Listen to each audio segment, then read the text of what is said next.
Hey there, I am hiking the JMT right now. We are 120 miles in on day 8, and I have been hiking with the Nemo Hornet one-person tent. I picked this up in the spring, and the idea was looking for a 2-pound or less one-person tent. I wanted something that was at least semi-freestanding, because a lot of the places that I go camping, it tends to be pretty rocky. So picked this guy up, had okay reviews. So I thought I would just do a quick review and setup of this tent so you can see what it's like. So I'm gonna get cracking. I'm gonna set this up on top of the plastic ground sheet that I've been using that is not included.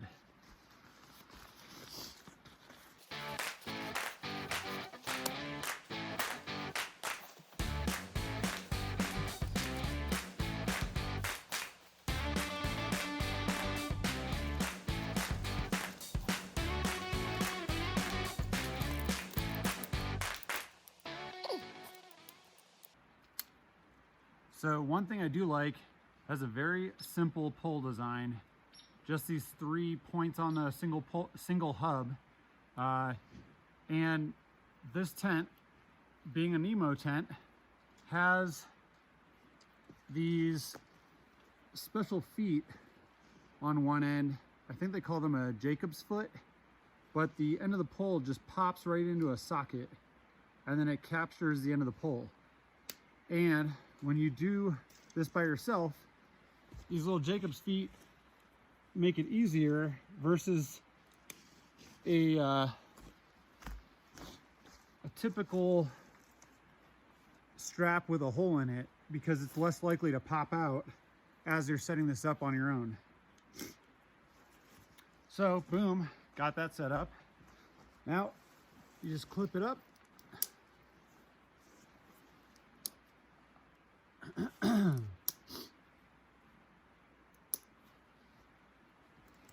Wham, bam, thank you, ma'am. And now I gotta stake it out, but it is very quick to set up. I do like that. That's one of my favorite parts of this tent.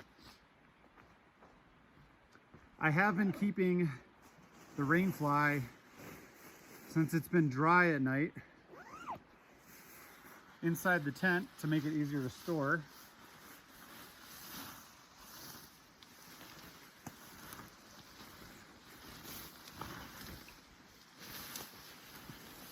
And the rain fly clips into the corners on the head end of the tent.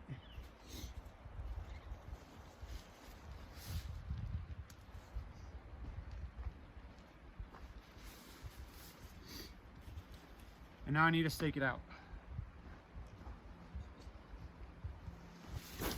Well, that's unfortunate.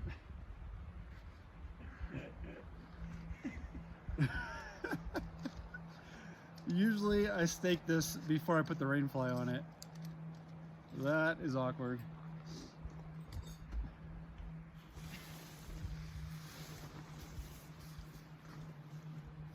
That way, when a random gust of wind happens while you're filming a video, your tent doesn't flip over.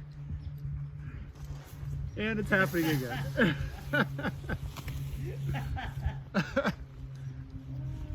Oh, this is a hot mess. Oh my God, this is so ridiculous.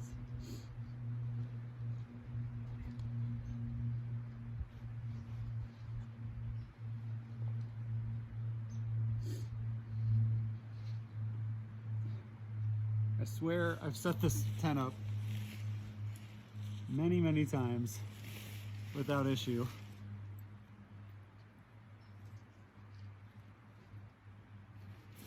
All right,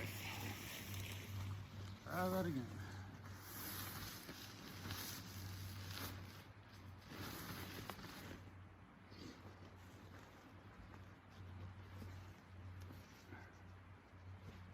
So the corners of the tent have very interesting system that I will show you closer up in a minute, that you stake out kind of 45 degrees to the tent.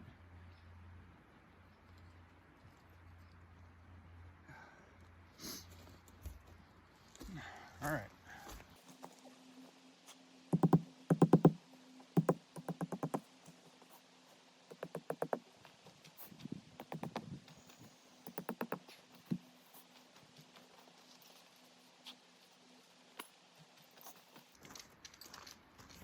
So one cool feature of this tent is they have these side straps on the inside of the tent body that clip in to the rain fly like so.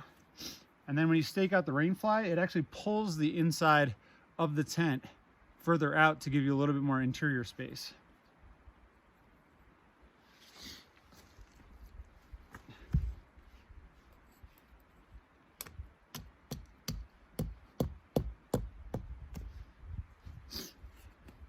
All right, I'm gonna go set up the other side. I'll be back in a second.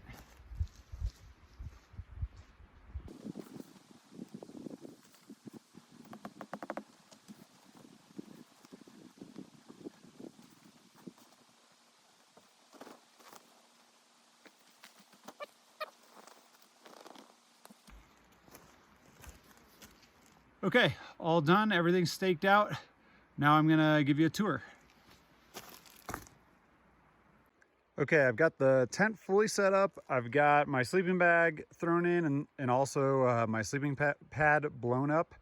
So just really quickly, quick overview of the tent. We've got guy out points that are here and here on the head end of the tent. There's Velcro straps on the inside, so you can Velcro the rain fly to the support poles to make sure it's structurally rigid in case there's wind. There's also a guy out point down there to help keep water runoff from landing somewhat on the tent, even though it looks like no matter what, if it rains, the bathtub of the tent will get wet. Then coming around to the foot end. So this is what I wanted to show earlier. There is a guy out point up here, but down here on the feet, you've got this interesting triangle setup that right here, there is a little rigid pole that's permanently installed in the bathtub of the tent. And it allows the foot box to, once this is staked out, the foot box automatically goes up about 8 inches off the bathtub floor, giving ample room for foot space in the bottom of the tent to prevent, you know, your sleeping bag from having any tent sagging on it. So going back around to the interior, we've got a big D-shaped door. This is that feature I was talking about that pulls the inner of the tent out towards the rain fly, that allows it to give it a little bit more interior space. And if I open it up, which is hard to do one-handed,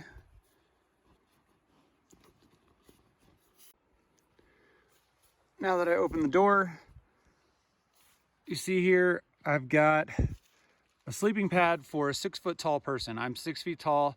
I can lay down on this fully stretched out and not have my head or toes touch the end of the tent. There's probably 3 inches or so on either end when I'm fully stretched out.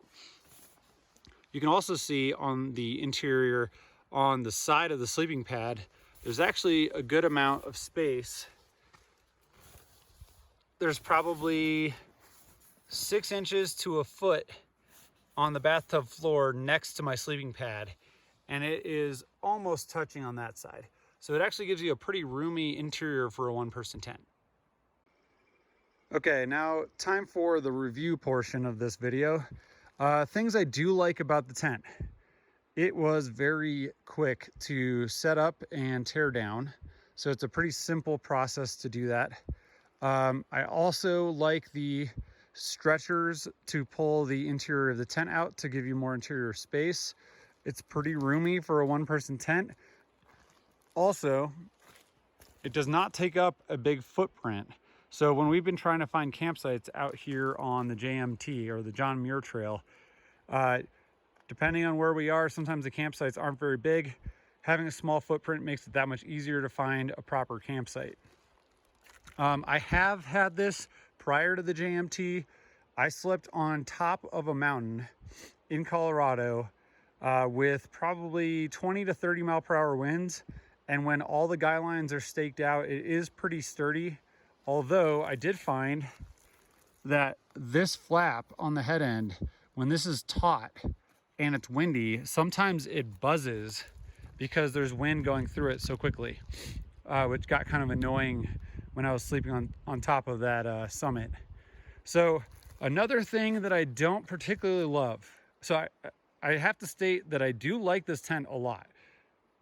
What I don't love is the rainfly's vestibule. It is so small because it's high cut that when my pack is under the vestibule, it is still sticking out, and I can maneuver it in a couple different ways and get most of it under there, but it is challenging to get all of it underneath the vestibule. And I have yet to have this in heavy rain, but I imagine if there's a lot of rain, that especially any kind of wind with the rain, my pack's gonna get wet. And there's not enough interior space in my tent to really have that full pack inside the tent with me. So that's the biggest drawback that I see about this tent. I haven't had it in a heavy downpour. I feel like it's gonna be pretty waterproof, but I have heard that this end on the head, that since the bathtub is exposed, that it is liable to potentially wet through. But I can't speak to that because I have not had that happen, and I have not had it rain enough to even see whether or not that happens.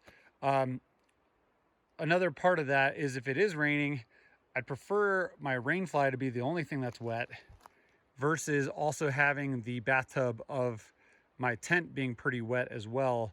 Because when I'm packing it all up, at least I can separate a wet rain fly from the body of the tent.